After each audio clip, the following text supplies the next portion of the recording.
मंचस्थ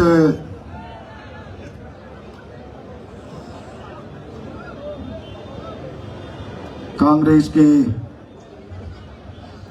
राष्ट्रीय सचिव, हमारे नेता आदरणीय धीरज जी, कानपुर के विधायक आदरणीय सुरेश जी,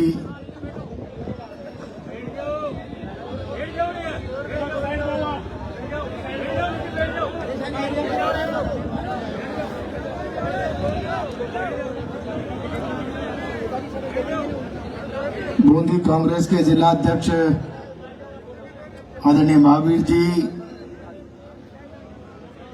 प्रदेश कांग्रेस के महासचिव और कोटा के प्रभारी आदरणीय पुष्पेंद्र जी, खेल प्रकोष्ठ के अध्यक्ष भाई आमीन जी, स्टेज पे चल जाना पीछे ना। प्रधान साहब मन्नालाल जी, डॉक्टर गोचर जी,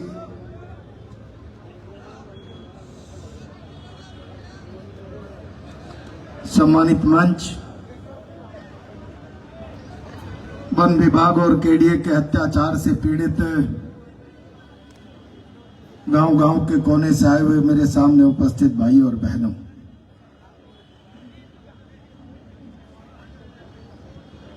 पैंतालीस डिग्री का तापमान है। मैं देख रहा हूं 11 बजे से लोग इस धूप में खड़ा होकर अपनी पीड़ा कह रहा है।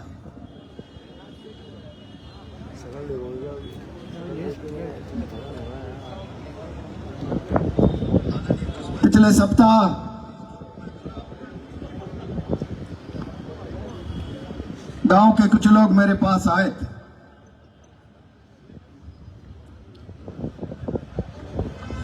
कोलाना उमरकुआ में अब वन विभाग घरों में घुसने लगा है। अमरकुआ के अंदर ये चुप हो जाओ, ने कौन इनको हटा दो।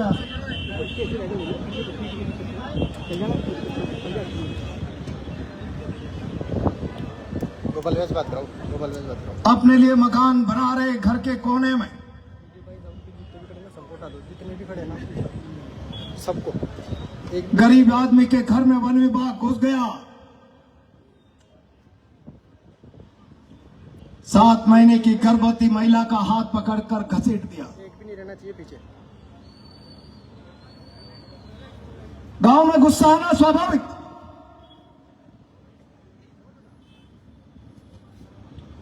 सारा गांव गुस्से में हो गया।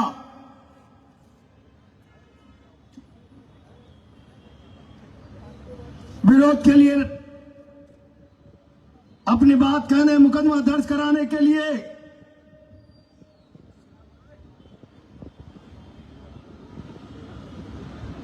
रानपुर थाने पहुंचे। मैं आज उस घटना का जिक्र नहीं करना चाहता। हमने किताबों में पढ़ा है, सुना है। अंग्रेज राज में सरकारी जुल्म के खिलाफ कोई व्यक्ति खड़ा होकर अपनी बात कहने का साहस करता था, तोप से बांधकर बारूद से उड़ा दिया जाता, पेड़ से लटकाकर फांसी पर बांध दिया जाता। कानपुर की घटना इस बात का सबूत दे रही है। अंग्रेज चले गए, औलाते छोड़ गए।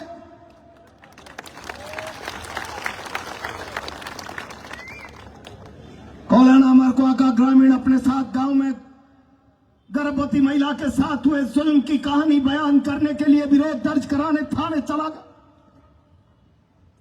कुछ कहा सुनी के बाद परिणाम जो हुआ उसकी चर्चा करते हुए रूह कांप जाती है। गांव के लोगों को उल्टा लटका लटका कर मारा गया।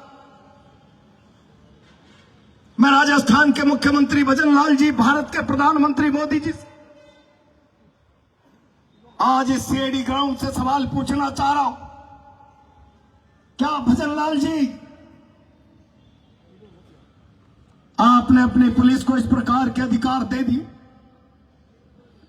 कोई थाने में फरियाद लेकर आएगा, कोई अपनी बात लेकर आएगा, मामूली सी कहा सुनी पर जानवरों की तरह उल्टा लटका कर मारो।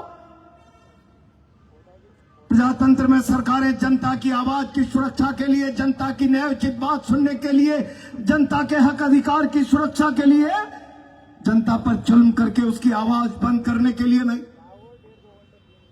और ये केवल एक घटना नहीं, ये लगातार अत्याचार का सिलसिला बढ़ता जा रहा। पिछले दिनों रामपुरा में मवालियों की तरह, गुंडों की तरह केडीए का चापता चला गया। मैं सवाल कर रहा हूं, भारत के प्रधानमंत्री जी किसानों की आमदनी दुगनी कर देंगे? ये बात सच है? हिंदुस्तान भर में आपका प्रयास इस हिंदुस्तान के किसान को, किसानी को अमेरिका की ट्रेड डील में उसके गिरवे रखने का। आप केवल नौटंकी कर रहे हैं। 2022 तक किसान की आमदनी दुगनी कर देंगे। किसान की आमदनी दुगनी करने का सपना दिखाने वाले मोदी जी, आपके प्रति मुख्यमंत्री भजनलाल जी, मैं आपसे सवाल करना चाहता हूं, क्या गुनाह किया था रामपुरा के लोगों ने, पीली खाल के लोगों ने? क्या गुनाह किया था देवरिया के लोगों ने, जिनकी 7-7 पीढ़ियां उपजाऊ जमीन में धान पैदा करती है, 3-3 फसलें पैदा करती है? उस जमीन के साथ उनकी 7 पीढ़ियों का इतिहास है। मैं कई बार जाता हूं, कहता हूं, बिरला जी, आप लोगों को गांव में गिद्ध की तरह खाली जमीन सिवाय चक दिखती है, डकैतों की तरह आपकी निगाह ऊपर चली जाती है, कैसे झपटा जाए? वो जमीन हमारे लिए इतिहास है। उस जमीन में 7 पीढ़ियों ने फसलें पैदा की, अपने परिवारों को पाला है। 7 पीढ़ियों का बचपन खेत की मेड़ पर गुजरा है। 7 पीढ़ियों की जीवन मरण प्रण की, संस्कारों की, रिश्ते की कहानियां उन खेतों के साथ जुड़ी। क्या गुनाह बरड़ के लोगों का 1977 की जनता पार्टी की सरकार ने आवंटन के अधिकार समाप्त कर दिए? बरड़ में आवंटन नहीं होगा। मेरी आवाज कोटा के संभागीय आयुक्त तक पहुंच रही है और राजस्थान के चीफ सेक्रेटरी, रेवेन्यू बोर्ड के चेयरमैन और मुख्यमंत्री तक जा रही। कितनी अधिसूचनाएं? अगर कोई व्यक्ति 30 साल का एडवर्स पोजीशन साबित कर देता है, सरकार के संज्ञान में होता है, तो उसको गुंडे मवालियों की तरह उस पर से नहीं हटाया जा सकता। एडवर्स पोजीशन के जानकारी के आधार पर उसके अलॉटमेंट की पात्रता बन जाती है। मैं भजनलाल जी आपसे पूछना चाहता हूं, संभागीय आयुक्त महोदय, जरा अपने खाते निकालिए। 30 साल में कोटा में आपने एक अलॉटमेंट किया क्या? कहानी 30 साल की नहीं, कहानी 300 सालों की। 300 सालों से लोग बसे। भारत आजाद बाद में हुआ, भारत का संविधान बाद में कॉन्स्टिट्यूट हुआ। भारत के कॉन्स्टिट्यूट के तहत land revenue act, JDA, UIT, urban act बाद में बनाए गए। आप आजादी के बाद बनाए हुए एक्टों के आधार पर आजादी के पहले से जिन धरती के साथ जन्म मरण प्रण का रिश्ता लेकर 7 पीढ़ियों से बैठे हुए लोगों का गला नहीं काट सकते, ये अन्याय है, ये अत्याचार है, ये मानसिकता फिरंगी मानसिकता है, ये प्रजातंत्र की मानसिकता नहीं हो सकती। और इसलिए मैं आज कहना चाहता हूं, अगर तुम लोग अपने हक अधिकार को बचाना चाहते हो, मैं गया था कल रामपुरा, मैंने देखा वहां पर पुलिस का तांडव है। कुछ बंजारा समाज के लोग आए, कहने लगे पुलिस वाले आए थे, तुम गए तो बंद कर दिए जाओगे, लाठियां चला दी जाएगी, वहां जाने के बाद गुजरों पर तो अत्याचार होगा, उनके साथ तुम्हें पीस दिया जाए। शर्म करो, चुल्लू भर पानी में डूब मरो। भयग्रस्त जनता को भरोसा दिलाना, उसके आत्मा को संबल देना सरकारों का काम। मैं दौलतगंज में गया था, मैंने कई बार वह एमएलए रहते हुए सरकारों से सवाल किया, आदिवासी भील ऐसी जाति है, उस सारी की सारी जाति को टीएसपी एरिया के बाहर भी बीपीएल की श्रेणी में एक आदेश में घोषित कर दिया जाना चाहिए। उसके जीवन में बेसिक सुधार लाने के लिए तमाम प्रकार की सरकारी सुविधाओं का जो कुछ भी उपयोग किया जा सकता है वो किया जाना चाहिए। लेकिन आज भजनलाल जी और बिरला जी के राज में वो नया गांव दौलतगंज, वो बोराबास का भील जो जंगल से मोली लेकर आता, उनकी महिलाएं 50-50 किलो की सूखी लकड़ी की मोली तेंदू तोड़कर, झाड़ का पेड़ तोड़कर 15-20 किलोमीटर पैदल शहर में आकर बेचकर अपने परिवार को पाला करती थी। आज जंगल में घुसने पर उन्हें 500,000 रुपए का जुर्माना देना पड़ता है। मैं कहना चाहता हूं, बिरला जी शर्म करो, चुल्लू भर पानी में डूब मरो। आपका काम लोगों को, सरकारों का काम लोगों को रोजगार देने का काम है, लोगों के रोजगार को छीनने का काम नहीं। भारत की संवेदनशील मनमोहन सिंह जी की सरकार ने 2006 में कानून बनाया, वन अधिकार अधिनियम 2006, उसमें तय कर दिया 75 साल और 3 पीढ़ी से कोई व्यक्ति वन विभाग की जमीन पर मकान बनाकर रहता है या खेती करता है, उसको किसी भी सूरत पर उसके न्यायोचित अधिकार से वंचित नहीं किया जा सकता। ये अधिकार दे दिया कानून ने 2006 में और तय कर दिया, मूल आदिवासी को, वनवासी को वनोपज, चाहे वो पेड़ हो, चाहे बेर हो, चाहे वो तेंदू हो, चाहे सूखी लकड़ी हो, लेकर आने से वंचित नहीं किया जा सकता। ये 2006 का वन अधिकार अधिनियम जो भारत सरकार ने बनाया, कहां है वो अधिनियम?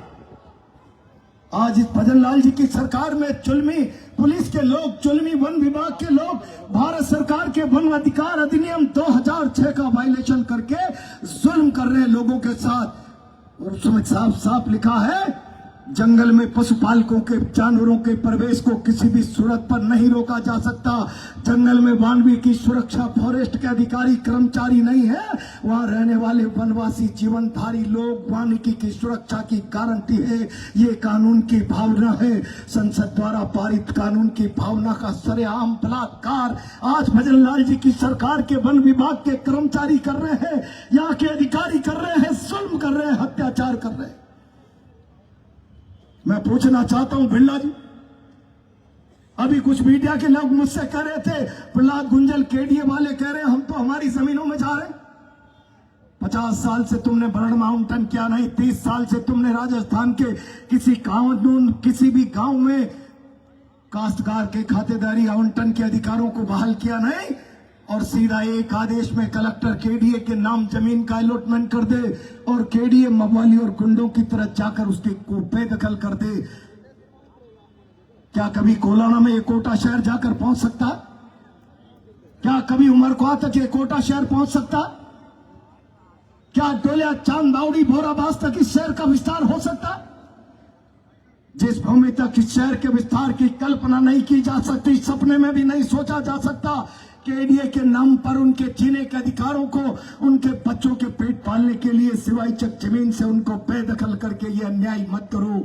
अन्याय और हत्याचारी चेहरा लोगों को डरा रहा है, और इसीलिए जब लोग मेरे पास आए तो मैंने कहा, ताकत के साथ आओ, मैं आपके साथ खड़ा रहूंगा, कंधे से कंधा मिलाकर। लाठी चलेगी तो सीना रहेगा, गोली चलेगी तो सीना रहेगा। प्रहलाद गुंजल पीठ नहीं दिखाएगा, मैं इस बात का भरोसा आप लोगों को दे रहा हूं।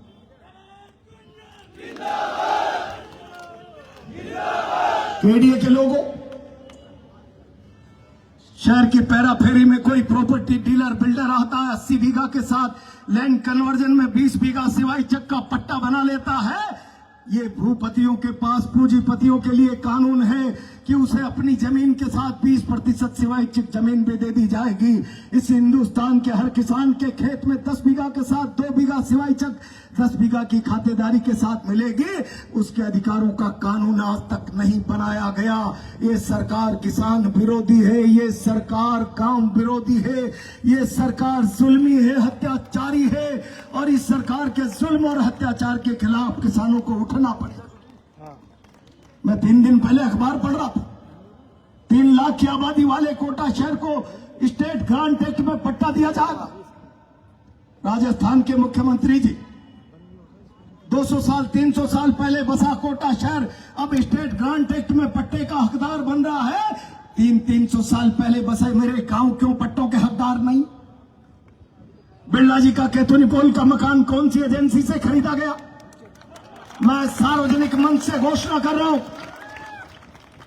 बिरला जी 200 साल पहले का आपके पिताजी दादाजी के टाइम खरीदे हुए इस भूखंड का किसी एजेंसी का पट्टा बता दीजिए, मैं गांव के अधिकार की पैरवी करना बंद।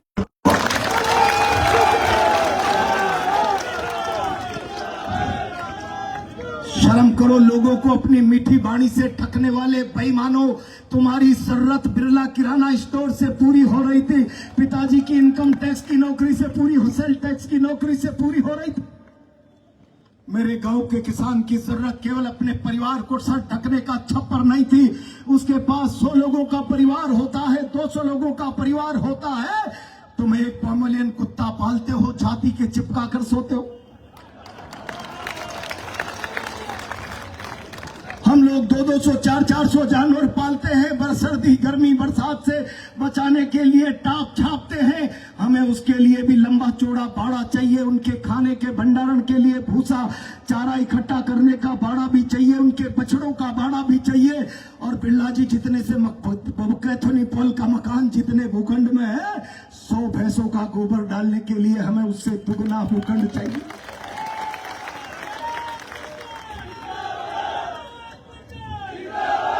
मुझे पता नहीं, कोई ऐसी टेक्नोलॉजी बता दो। आजकल तो भारतीय जनता पार्टी के प्रधानमंत्री महामानव वैज्ञानिकों को भी तकनीक सिखाते हैं।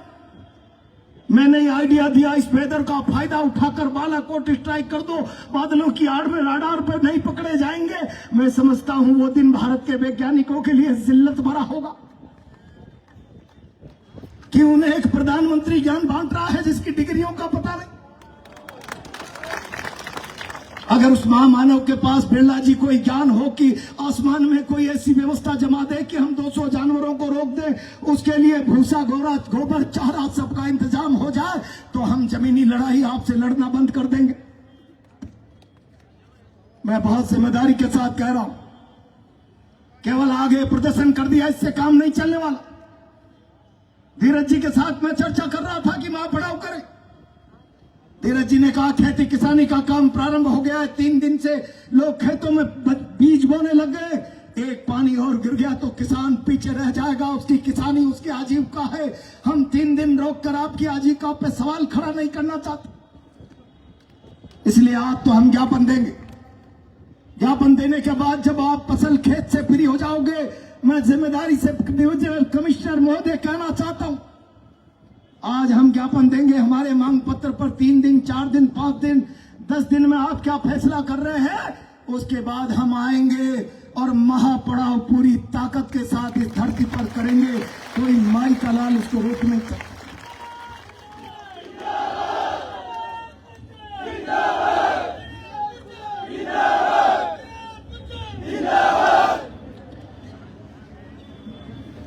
बंधु रामपुरा के लोगों को मुबारकबाद देना चाहता हूं, मुबारकबाद देना चाहता हूं कोलाना के लोगों, मुबारकबाद देना चाहता हूं अमरपुरा के लोगों को। अब तुम्हारी जमीनें जाने वाली है, जंगल में तुम्हारा जानवर नहीं जाएगा। कोटा से तुम्हें पहले ही भगा दिया गया। अरे बेईमानों, शर्म करो। मैं जब निकलता हूं नाले के किनारे सड़ी हुई जगह पर एक तिरपाल में बैठकर अपने जानवरों को पालता है कि ओली उम्मीद से कि सुबह सुबह कोई ताजा दूध लेने आएगा, अच्छे दाम मिल जाएंगे, मेरे बच्चों की पढ़ाई हो जाएगी, अच्छा भविष्य बन जाएगा। तुमने उसके पेट पर लात मारी और वो गांव में चला गया, तो गांव में तुम उसके जानवर को घर के बाहर तक फॉरेस्ट की बाउंड्रियां लेकर आ गए। वो जंगल में चरने नहीं जाएगा तो आखिर जाएगा कहां? अब रामपुरा के लोगों की जमीनें छीन ली, अब तुम अपने जानवरों को बेच दो। अब कल जाकर जब पशुपालकों का जानवर खत्म हो जाएगा, जमीन खत्म हो जाएगी रामपुरा के लोगों की, तब बिरला जी 1100 करोड़ की फैक्ट्री लेकर आ रहे हैं इटली के किसी धन्ना सेठ की। वो तो पार्टनरी के बिना ही कदम भी आगे नहीं बढ़ते। कल तक तुम जिन जमीनों के मालिक थे, जिन जमीनों से तुम्हारी संततियां पलती थी, पीढ़ियां पल गई, जिन जमीनों के आधार पर भविष्य की संततियों के सपनों का ताना बाना तुम लोग बुना करते थे, अब उन जमीनों पर रामपुरा पीढ़ी की खान के मेरे बंजारा भाइयों, अब तुम अपने बच्चों को मजदूरी के लिए तैयार रखो। बिरला जी के मित्र की फैक्ट्रियों में, बिरला जी की पार्टनरशिप की फैक्ट्रियों में अब मालिक मजदूर बनेगा। ये भारत सरकार का वजन, सरकार का आपको तोहफा बिरला जी की तरफ से मिलने वाला है। मैं आपको मुबारकबाद देना चाहता हूँ, मुबारकबाद। और अगर समझ में नहीं आ रहा तो समझ लेना, मैं तो फकीर हूं, मैं सन्यासी हूं। तो भीख मांगते आते आ गया। माता सीता के पास भी एक फकीर सन्यासी भीख मांगते मांगते आया था और सीता जी को उठा के ले गया। ऐसा ही कुछ चक्कर है। एक फकीर सन्यासी तुम्हारा विश्वास मांगने के लिए भीख मांगते मांगते आ गया। अब तुम्हारे विश्वास को उठाकर ले जाने के बाद उसके साथ जाति हो रही है, ठगी हो रही है, नाइंसाफी हो रही है, हिटलरशाही हो रही है।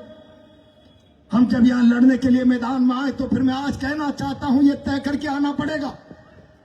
हमने देखा है हरियाणा और पंजाब का किसान आंदोलन, पूंजीपति मित्रों के लिए मोदी जी ने कानून बना दिया। लाख लाख 2-2 लाख बीघा की जोत एक साथ अडानी अंबानी कर सकते हैं, अनलिमिटेड स्टॉक कर सकते हैं ताकि उनको विदेशों में एक्सपोर्ट पर अपनी फसलों का दाम ज्यादा मिले। पंजाब और हरियाणा उठकर आ गया।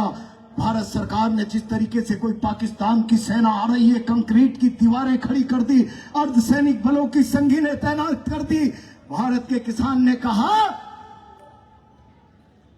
हम धरती का सीना फाड़ते हैं, पसीने की बूंदें डालते हैं, धन पैदा करके देश को पालते हैं।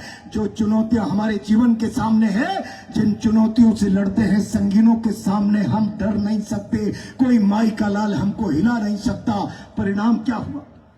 सड़क पर बैठा बैठा 1000 किसान अपना दम तोड़ चुका। 1000 किसानों ने अपने लिए न्याय और इंसाफ मांगते हुए हरियाणा पंजाब की सीमा पर अपने प्राण त्याग दिए। भारत सरकार का हृदय नहीं पसीजा। और जब उत्तर प्रदेश का चुनाव आया तो भारत के प्रधानमंत्री जी ने थूक कर चाटा, मैं माफी मांगता हूं, कानून वापस ले रहा हूं। मैं याद दिला रहा हूं किसानों को, पशुपाल को।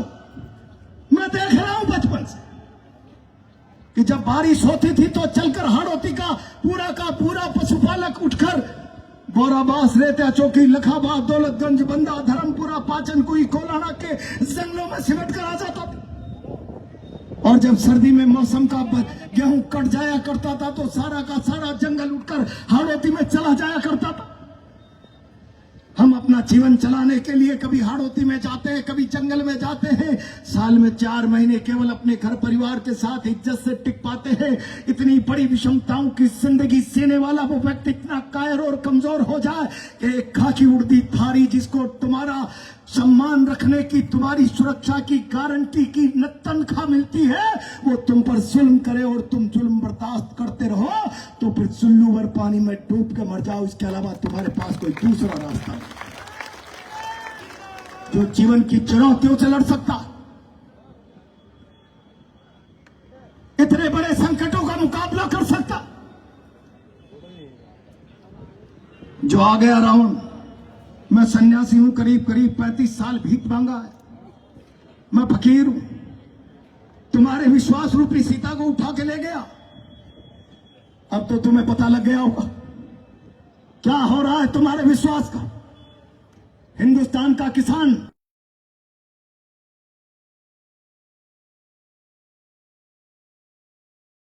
समर्थन मूल्य से नीचे फसलें नहीं खरीदी जाएंगी। जो रहा अडानी अंबानी के।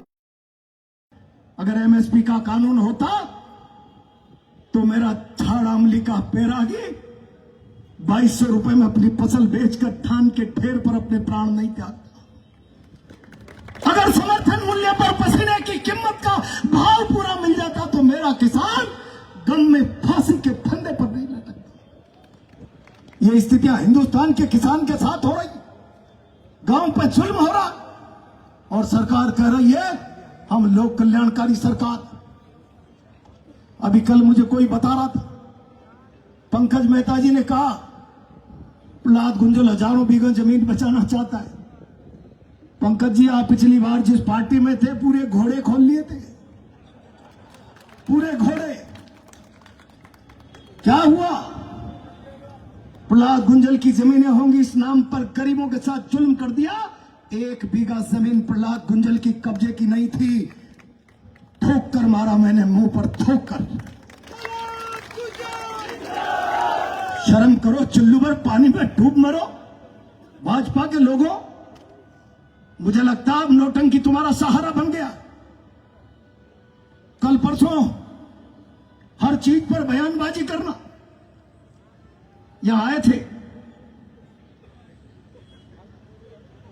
20-25 लोगों के एक सभा के अंदर राधा मोहन जी अग्रवाल, धीरज जी,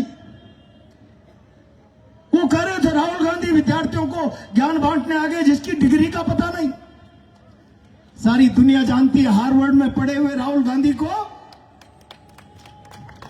मोदी जी के पास तो बाबा साहब भीमराव अंबेडकर से ज्यादा डिग्री है। परीक्षा पर चर्चा करेंगे, मन की बात करेंगे। वो बात अलग है कि बात करते करते टेलीप्रॉम्प्टर बंद हो गया तो खुद के दिमाग की बिजली बंद हो जाती है। देश को बेवकूफ बनाया जा रहा है, अत्याचार किया जा रहा है, जुल्म किया जा रहा है। और मैं बहुत जिम्मेदारी से जहां भी जाता हूं कहता हूं कि प्रजातंत्र की व्यवस्था में तीनों लोग कैंसर है। तानाशाही और निरंकुश सरकार, कमजोर और डरा हुआ विपक्ष, सोई हुई कायर उदासीन जनता, वो भी प्रजातंत्र के लिए कैंसर है। सोते मत रहो, उदासीन मत बनो, जागो अपने हक और अधिकार के लिए। और अगर तुम अपने हक अधिकार के लिए लड़ना नहीं सीख पाते हो तो तुम भी इस लोकतंत्र की व्यवस्था के लिए कैंसर से कम बीमारी नहीं। पुलिस आएगी, मुकदमा भरा देगी और उसके तुरंत बाद तो तुम्हें फांसी पर चढ़ा दिया जाएगा। जिस राज में बोलने वाले को फांसी पर चढ़ाया जाता था, महात्मा गांधी उस राज के खिलाफ लाठी लंगोटी हाथ में लेकर खड़ा हो गया। जिस राज में सूरज अस्त नहीं होता था, हिंदुस्तान से बाहर का दरवाजा महात्मा गांधी ने उस राज को दिखा दिया। उस राज के खिलाफ खड़ा हो गया। 23 साल का क्रांतिकारी भगत सिंह, 19 साल का करतार सिंह सराबा। ये मुल्क रहेगा, मुल्क के इतिहास के पन्ने रहेंगे तब तक उन जवानों की शहादत की गूंज इतिहास के पन्नों में गूंजती रहेगी। उस शहादत की गंध से पूरे भारत का वातावरण महकता रहेगा। लड़े थे अपने हक और अधिकार के लिए, और जब कोई व्यक्ति अपने हक अधिकार के लिए लड़ता है तो उसकी लड़ाई व्यर्थ नहीं जाती। मैं आज बहुत जिम्मेदारी से आप लोगों से कहना चाहता हूं, बहुत जिम्मेदारी से, इस लड़ाई हमारी नहीं है। मुझे दौलतगंज में कहा नया गांव के भीलों ने बकरियां बेच दी। बिरला जी, आपके पास तो कौन सी मीठी गोली है? मैं कैथोनी पोल से शक्तिनगर तक दुकानें ढूंढ रहा हूं कि एक बार इसको खिला देते हो मुंह का स्वाद ही खत्म नहीं होता। ऐसी झूठ की मीठी गोली। न्याय करो, शर्म करो, चुल्लू पर पानी में डूब मरो। वो गरीब भील महिलाएं मौली से आजीविका चलाती, जंगल से कंडे बीन कर लाती, जंगल से तेंदू तोड़कर, बोर तोड़कर लेकर आती, अपना परिवार पालती। आज उन महिलाओं का जंगल में प्रवेश रोक दिया गया। जल जंगल जमीन के साथ चौहार जिसका रिश्ता रहा है आदिवासी का, उस रिश्ते का खून कर रही है भारत सरकार, भजनलाल की राजस्थान सरकार। और कोटा के आसपास के लोगों की जमीनों को उजाड़ कर, अब चिंता मत करो, बिरला जी के धनपति से लोग आएंगे। अभी तो दारू का कारखाना आया है, बढ़िया सड़कें बन जाएगी, बढ़िया फार्म हाउस बनेंगे। फार्म हाउस के नाम पर धन्ना सेठों के अय्यासी के अड्डे बनेंगे। तुम्हारे बच्चे गिलास धोकर चाय बनाएंगे, पानी पिलाएंगे, उनकी सेवा हाजिरी चाकरी में रहेंगे। उसके लिए भी तो मजदूर और गरीब चाहिए। वो तब होगा जब तुम्हारी जमीनें छीनेंगे, तुम्हारा पशुधन बिक जाएगा, तुम लाचार हो जाओगे, कमजोर हो जाओगे। तब धन्ना सेठों की नौकरी करोगे, कपड़े साफ करोगे, बूट पॉलिश करोगे, बर्तन साफ करोगे, रोटियां बनाओगे, झाड़ू पोछा लगाओगे। क्या इसलिए ये सत्ता सौंपी थी? क्या इसलिए ये ताकत दी थी? ऐसा लग रहा है भगवान शंकर ने वरदान में भस्मासुर को कड़ा दे दिया और अब वो भस्मासुर कड़ा भगवान शंकर के माथे पर घुमाने लगा है। जनता ने ताकत दे दी। जनता की दी हुई ताकत का भस्मासुर भस्मी कड़ा जनता पर चला रहा है। जुल्म और अत्याचार उसका जीवन बर्बाद कर रहा है। जब ये स्थितियां आ जाए तो फिर भगवान शंकर शिव जी के भक्त को बचाने के लिए भगवान विष्णु का मोहिनी रूप धारण करो और भस्मासुर को अपने कर्मों से जला दो, अपने कर्मों से जला दो। ये भी संकल्प लेना है। प्रजातंत्र में जनता से बड़ा हथियार कोई नहीं हो सकता। मैं हमेशा कहता हूं कि मैं जब बुलाता हूं तो न डंडा लेके बुलाता हूं, न लाठी लेके, पत्थर लेके। प्रजातंत्र में सरकारों को डराने का हथियार जनता की ताकत है। इस ताकत को जुटाना सीख जाओ। मैं भरोसे के साथ कह रहा हूं, जिम्मेदारी से। बिरला जी तो क्या, हम भजनलाल सरकार, मोदी सरकार के दांत खट्टे कर देंगे। आज हम लोग यहां से चलकर ज्ञापन देंगे, सब लोग बाहर अनुशासन में रहेंगे, कोई उत्पात नहीं मचाएंगे। मैं जो नाम ले रहा हूं वो लोग अंदर जाएंगे, धीरज जी, सुरेश जी, भारद्वाज जी, डॉक्टर साहब मन्नालाल जी, गोविंद जी, कल्याण जी, सरपंच साहब, रामलाल जी, लक्ष्मण जी, धनराज चेची और राजेश बोर्ड, ये लोग अंदर जाएंगे। आमिन पठान जी और महावीर मीणा जी, ये नाम लिए मैंने, त्यागी जी और शिवराज। लोकेश हो जाएगा। सारे लोग नारेबाजी करते हुए संभागीय आयुक्त चलेंगे।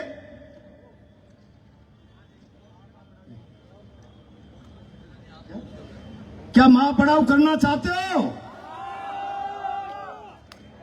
फिर ऐसा ना हो कि तुम चले जाओ यहां से।